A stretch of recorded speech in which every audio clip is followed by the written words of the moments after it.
Hello, everybody. Welcome to the second week of June, week 2 of Water Cooler Trivia here in June. My name is Eli Robinson. I am the Chief Trivia Officer here at Water Cooler. We run a weekly trivia game for offices and organizations all over the world to enjoy connectivity, camaraderie, have something to talk about other than the weather. Each week we come on here on Twitch and YouTube and kind of talk about the various questions that we ask, who did well, why, do a little bit of a deep dive into kind of the various things that people know and don't know.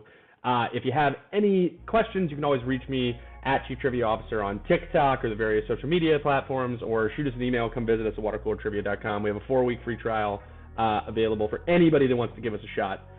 So let's get started with this week's quiz scores. So 843 users this week. Average of 7.8, which is a little bit higher than we've seen in the past. We, as we've talked about many times before, aim for questions that are accessible. We don't like to use the word easy necessarily, but 7.8 is certainly on the higher end. I think the more notable thing is that we had a median score of 8. On basically every other quiz that we reviewed so far, we had a median score of 7. So the idea that over 50% of people got an 8 or above is pretty wild. We had a meta game this week, so there was a revealer in question number 10, which we'll show, which ultimately probably had a lot to do with this, but still kind of fascinating. Almost 20% of people got a perfect score. Then the tiebreaker ended up being very important. So like I said, over 50% of people got an 8 or better. So let's start with question number 1. The winner of 15 major pro golf championships, Eldrick Tant Woods, is better known by what fierce nickname that honors his father's friend, South Vietnamese Colonel Vuong Dang Phong? So the answer is, of course, Tiger Woods, 99% correct. I think the more interesting thing here is when we were writing the questions, our quiz master said something along the lines of like, everybody knows Tiger Woods, this has to be question number 1. We like to write accessible questions at the beginning, and lo and behold, he was exactly right. I thought it was a really cool origin story. I have been a Tiger Woods fan for a really long time and would have never known this, but I thought that was really cool that I think we only had like 3 or 4 people out of the hundreds and hundreds and hundreds who did not know this one, so kudos to y'all.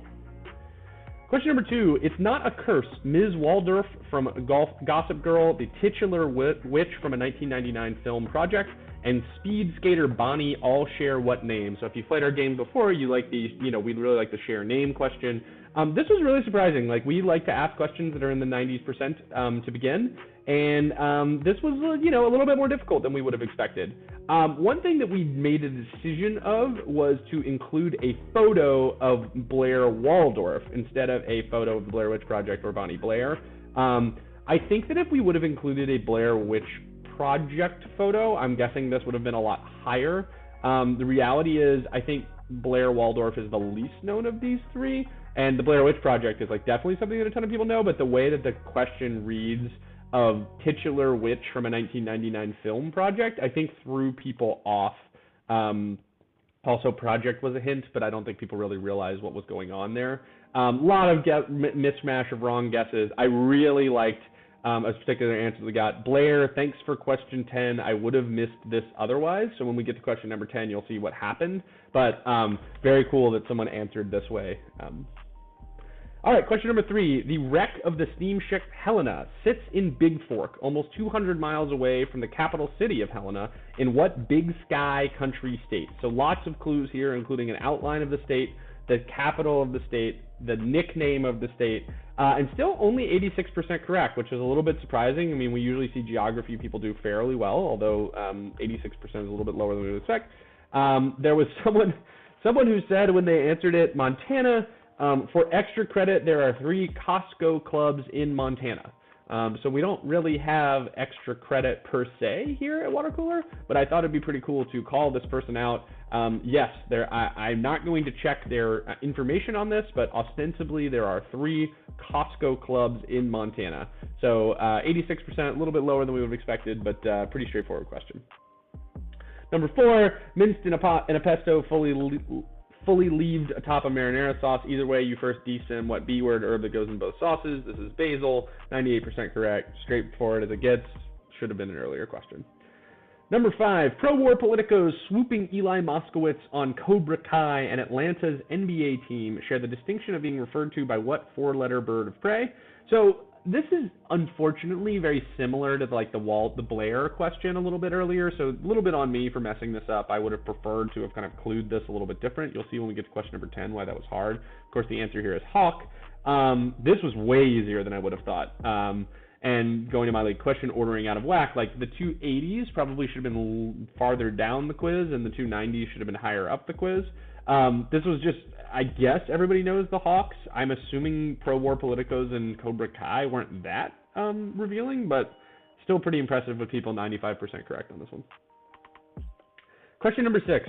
Unfortunately, woo isn't the house motto of what wolf-friendly Game of Thrones clan with super bad taste in friends? Hint, if you use their name as an adjective, it means severe or bare in appearance or outline. So 77% correct here. So the original question did not have the hint at the end. The answer is Stark, by the way. The original question did not have the hint in the end. It was just Game of Thrones, like fastball, you either know it or you don't. Game of Thrones is a little bit out of the cultural zeitgeist right now. It's been a while since it was on, and so I did not love the idea of just going with like a hard and fast Game of Thrones question. I really don't like Game of Thrones questions. You'll see when we get to the end why I wanted this. So like the name as an adjective thing, I doubt we caught that many more people as far as the correct answer is concerned. But like I really wanted, like had the idea of fairness in mind when we were thinking about this, which is just like at least give people a chance to guess. And there's, Sean Bean.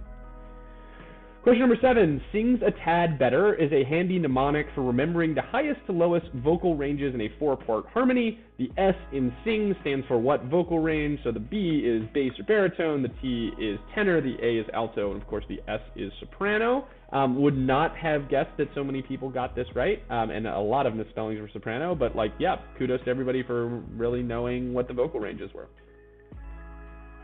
Number 8, Brown-Eyed LA Woman and Light My Moon Dance are mashups of classic rock song titles featuring vocals by two very different dudes that share what M-word surname.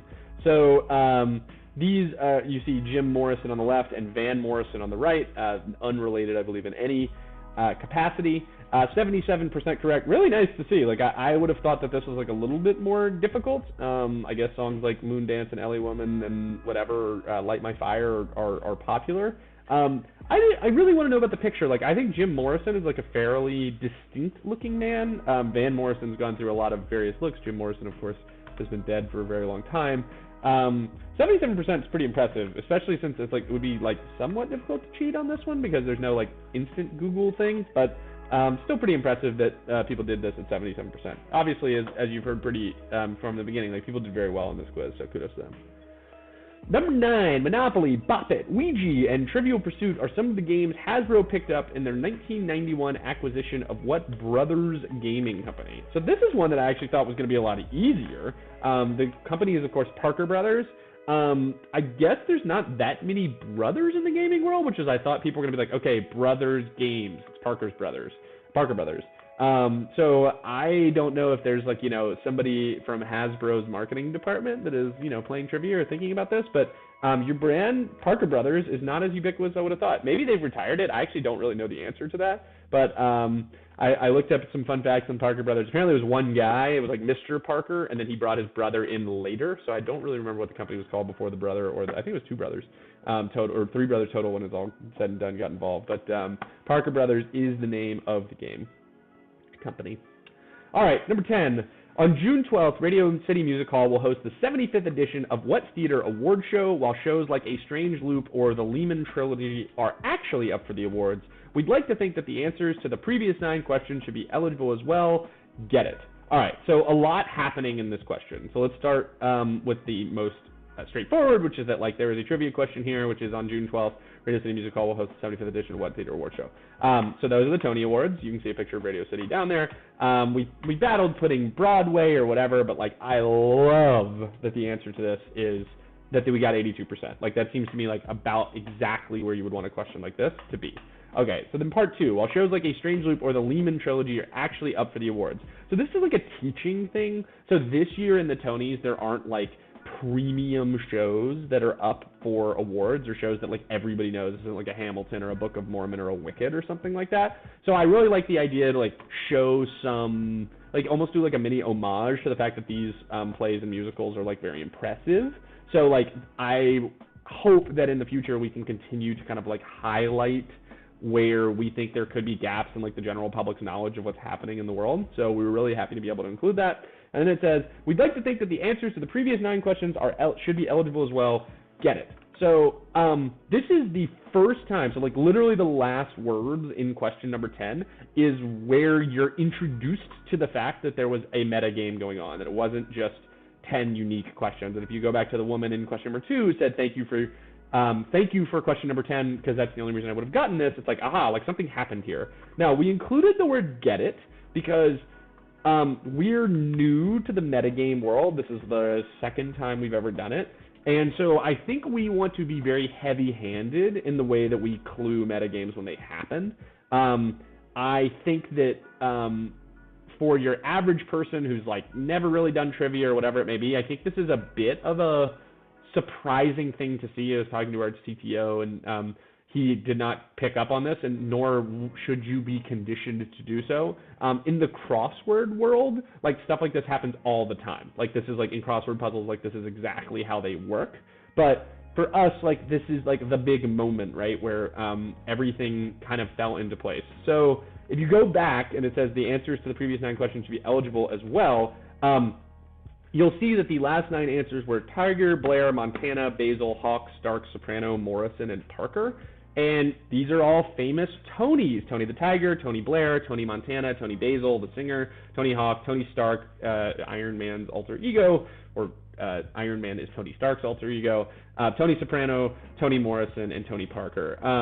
So like this was really fun to make. I have no idea how many people caught on to this. Ostensibly looking at like the scores again, like people would have done like fairly well. Like you see that, and it could just be that the questions were easy in and of themselves. It could have been that like people caught up on this, whatever it may be. But really, really fun time with this week's game. Probably a little bit easier than we wanted it to be, but that's totally fine. Being too easy is not a thing. Once again, my name is Eli Robinson. I am the Chief Trivia Officer at Water Cooler Trivia. You can catch me on TikTok or various other social media as the Chief Trivia Officer. If there's anything you see, like, disagree with, etc., be sure to let us know. And come to watercoolertrivia.com, 4-week free trial. You too can take a look at everything that we do and play in next week's game.